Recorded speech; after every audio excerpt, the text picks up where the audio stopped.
Assalamualaikum warahmatullahi wabarakatuh. Selamat pagi para peserta didik hebat kelas 12 OTKP. Berjumpa kembali dengan Ibu Farina di channel Farina 44 dalam rangka pembelajaran jarak jauh. Sebelum kita melaksanakan PJJ, kita awali aktivitas kita dengan berdoa. Berdoa dimulai. Berdoa selesai. Apa kabarnya anak-anak hebatku? Ibu berharap kita semua dalam keadaan sehat walafiat. Karena ketika tubuh kita sehat, kita akan siap selalu untuk belajar dengan semangat dan menyerap ilmu dengan baik. Oke, baiklah anak-anak hebatku. Pada kesempatan kali ini kita berada di penghujung semester ganjil, di mana KD terakhir yang akan kita bicarakan yakni tentang kesejahteraan pegawai.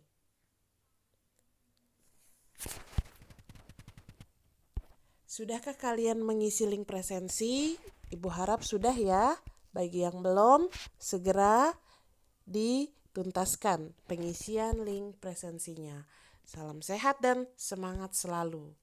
Kalimat motivasi kita adalah no pain, no gain. Aturan selama PJJ, ya, tidak ada yang tidur selama PJJ berlangsung. Kemudian perhatikan juga aspek ketiganya, prokesnya, dan juga tidak ada makan yang minum selama pembelajaran jarak jauh berlangsung. Tujuan pembelajaran kita pada kali ini yang pertama diharapkan peserta didik mampu menjelaskan pengertian kesejahteraan pegawai. Peserta didik mampu menyebutkan regulasi atau undang-undang kesejahteraan pegawai. Peserta didik mampu mengidentifikasi jenis-jenis kesejahteraan pegawai. Peserta didik mampu mengemukakan tujuan pemberian kesejahteraan bagi pegawai. Peserta didik mampu mengemukakan faktor yang mempengaruhi kesejahteraan bagi pegawai. Dan peserta didik mampu menerapkan kesejahteraan bagi pegawai.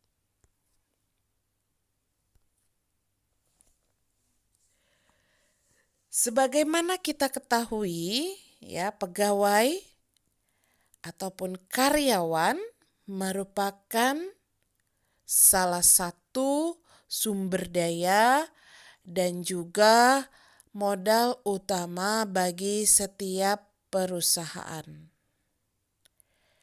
Sebagai modal utama, ya, faktor penggerak sukses tidaknya tujuan perusahaan, ya, karyawan tersebut harus dikelola, dimanage agar senantiasa tetap produktif. Oleh karena itulah perusahaan, ya, seharusnya, ya, harus mampu menjaga para karyawan untuk senantiasa semangat produktif dalam menyelesaikan tanggung jawab, menuntaskan tugas pekerjaannya, ya. Salah satu cara yang bisa diterapkan, ya, adalah dengan memberikan sesuatu yang bersifat untuk menimbulkan kepuasan kerja bagi karyawan. Nah, salah satu aspek yang harus diperhatikan oleh perusahaan, ya, untuk meningkatkan produktivitas kerjanya yaitu dengan cara memberikan kesejahteraan semaksimal mungkin. Nah, sebelum kita membahas ruang lingkup tentang apa itu kesejahteraan pegawai, nah, kita harus memahami dulu konsep tentang apa itu sejahtera. Ya, kesejahteraan. Ya, kata dasarnya adalah sejahtera. Ya. Nah, menurut Kamus Besar Bahasa Indonesia di sini ya, sejahtera itu menunjuk kepada keadaan yang baik. Ya, di mana keadaan yang baik ini menempatkan kondisi manusia ya, di mana eh, orang atau manusia tersebut itu dalam keadaan makmur, dalam keadaan sehat dan juga dalam keadaan damai. Ya. Dalam ekonomi, sejahtera tersebut dihubungkan dengan keuntungan benda. Ya, artinya ya memang secara logika ya kalau kita analogikan bahwasanya ya seseorang yang sejahtera itu ya memang tercukupi dalam arti sosial ekonominya gitu ya kalau sejahtera. Nah, baiklah. Tadi itu kilasan dari pengantar sejahtera itu apa. Terus sekarang kita berlanjut ke ruang lingkup kesejahteraan pegawai. Apa itu definisi ya dari kesejahteraan pegawai? Kesejahteraan pegawai adalah balas jasa pelengkap ya, baik yang sifatnya materi maupun non materi yang diberikan berdasarkan kebijaksanaan. Ya. Tujuannya tak lain dan tak bukan adalah untuk mempertahankan dan memperbaiki kondisi fisik dan juga mental karyawan agar produktivitas kerjanya meningkat. Itu adalah definisi dari kesejahteraan pegawai. Nah, guna melengkapi ya pemahaman mengenai kesejahteraan pegawai, ya tentunya kalian ingin tahu ya regulasi atau peraturan dan juga undang-undang yang mendasari mengenai kesejahteraan pegawai. Undang-undang tersebut diantaranya yang pertama adalah 1. Undang-Undang Nomor 13 Tahun 2003. Dan yang kedua adalah Undang-Undang Republik Indonesia Nomor 8 Tahun 1974 tentang pokok-pokok kepegawaian. Ya. Yang kini telah diubah dengan Undang-Undang Republik Indonesia Nomor 43 Tahun 1999. Ruang lingkupnya mengatur tentang kesejahteraan pegawai. Untuk lebih jelasnya silakan kalian bisa menggoogling mengenai regulasi tersebut. Nah, di slide berikutnya yaitu kita mempelajari tentang penggolongan jenis-jenis dari kesejahteraan itu sendiri. Jenis kesejahteraan pegawai terbagi menjadi 2 macam. Ya. Yang pertama yaitu kesejahteraan tidak langsung dan yang kedua kesejahteraan langsung. Nah, apa itu kesejahteraan tidak langsung? Ya, kesejahteraan tidak langsung merupakan program pemberian penghargaan atau ganjaran dengan variasi yang cukup beragam. Sebagai bagian keuntungan perusahaan, kompensasi tidak langsung wujudnya bisa berupa balas jasa yang diberikan dalam bentuk pelayanan karyawan. Ya, karena diperlakukan sebagai usaha untuk menciptakan lingkungan kerja yang menyenangkan. Nah, adapun kompensasi tidak langsung dibagi menjadi 3 komponen, yakni yang pertama, perlindungan ekonomis terhadap bahaya. Nah, apa ini maksudnya? Perlindungan ekonomis terhadap bahaya biasanya meliputi satu, tunjangan pengobatan. Kemudian, jaminan upah dalam jumlah tertentu.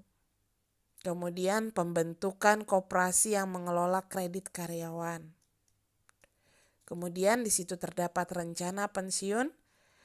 Dan yang terakhir adalah tunjangan hari tua. Itu adalah perlindungan ekonomis terhadap bahaya. Kemudian yang kedua, program pelayanan karyawan.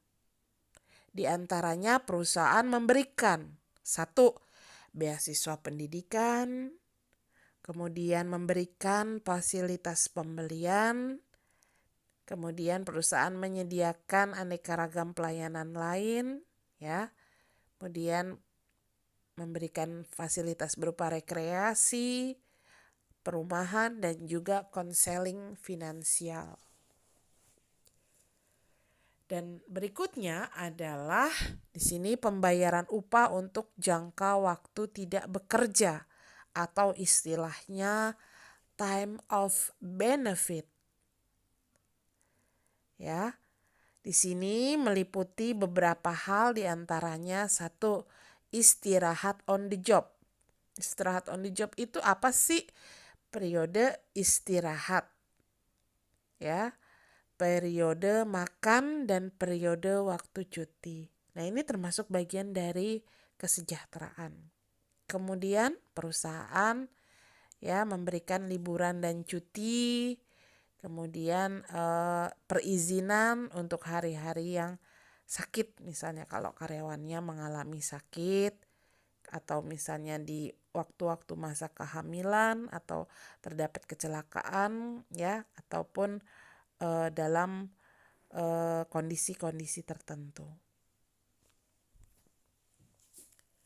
Sedangkan kesejahteraan langsung di sini merupakan penghargaan berupa gaji atau upah yang dibayar berdasarkan tenggang waktu yang tetap. Ya, adapun ya insentif yakni penghargaan yang diberikan untuk memotivasi karyawan agar produktivitas kerjanya tinggi, produktivitas kerjanya tetap terjaga. Nah, dalam kesejahteraan langsung ini dibagi lagi menjadi 3 komponen. Yang pertama yakni upah insentif. Apa itu upah insentif? Upah insentif itu merupakan bayaran yang diterima pegawai di luar gaji pokok. Ya. Nah, jadi di sini perusahaan menetapkan besarnya upah insentif untuk menghubungkan keinginan karyawan ya untuk senantiasa mendapatkan tambahan finansial sesuai dengan kebutuhan ya mengenai peningkatan kualitas dan juga kuantitas kerjanya. Ya. Nah, di sini ya agar insentif itu dapat berhasil, hal-hal yang perlu diperhatikan biasanya mengacu pada satu, standar kerja, ya, kemudian besarnya upah normal, ya, kemudian penghasilan yang diterima oleh pekerja tersebut. Ya, dan pembayaran insentif tersebut hendaknya dilakukan secepat mungkin. Berikutnya kesejahteraan langsung ini dapat berwujud bonus. Bonus itu adalah kompensasi lain yang bertujuan untuk meningkatkan kuantitas dan kualitas kerja karyawan. Ya. Bonus diberikan apabila karyawan mempunyai profitabilitas atau keuntungan ya dari seluruh penjualan tahun lalu. Ya, ini biasanya kalau perusahaannya bergerak di bidang apa gitu ya. Misalnya perusahaannya mengalami profit tinggi ya biasanya berdampak kepada pemberian bonus kepada karyawannya ya. Ya memang perlu kalian ketahui bahwasanya sebenarnya tidak ada ketetapan khusus, tetapan yang pasti mengenai aturan bonus yang diberikan ini. Ya, itu adalah bentuk kesejahteraan langsung ya. Ini yang kedua bonus. Dan yang terakhir adalah gaji. Nah, gaji ini sudah jelas ya, karena secara konsep gaji itu adalah balas jasa yang wajib dibayarkan dalam jangka waktu yang tetap kepada karyawan dan mempunyai jaminan yang pasti. Gitu ya. Nah, pada bidang tertentu ya biasanya gaji ini dapat dikaitkan ya antara gaji dengan prestasi kerja seorang pegawai. Ya, dalam hal penggajian ya yang dirancang ini hendaknya ya harus disesuaikan dengan standar ya aturan atau regulasi yang ditetapkan oleh pemerintah. Ya kalau kita kenal kalau di organisasi gitu ya, di lembaga pemerintah ya, gaji ini kan mengacunya pada UMR ya atau UMP. Apa itu UMR atau UMP? UMR itu adalah upah minimum regional. Jadi masing-masing provinsi mempunyai ketetapan standar gaji UMP yang berbeda-beda. Nah, melanjut di slide berikutnya kita mempelajari tentang tujuan pemberian kesejahteraan pegawai. Ya. Nah, di sini tujuannya diperuntukkan baik bagi pegawai maupun bagi perusahaan. Nah, tujuan program kesejahteraan bagi pegawai diantaranya 1, menambah kepuasan kerja. Sudah pasti itu hubungannya ya. Dengan semakin tinggi aspek sejahtera yang diberikan kepada pegawai ya, di situ pegawai akan semakin tinggi pula tingkat kepuasan kerja yang diperoleh. Kemudian yang kedua, membantu kemajuan individu pegawai. Ya, kemudian mengurangi perasaan tidak aman dan memberikan kesempatan tambahan untuk memperoleh status. Ya, statusnya tentunya lebih signifikan ya dengan meningkatnya kesejahteraan yang diperoleh oleh pegawai tersebut. Nah, tujuan pemberian program kesejahteraan bagi perusahaan ya, kalau tadi bagi pegawai. Nah, sekarang bagi perusahaan. 1, meningkatkan kesejahteraan pegawai dalam hubungannya dengan kebutuhan pribadi dan juga kebutuhan sosial. Kemudian memperbaiki humas atau hubungan masyarakat.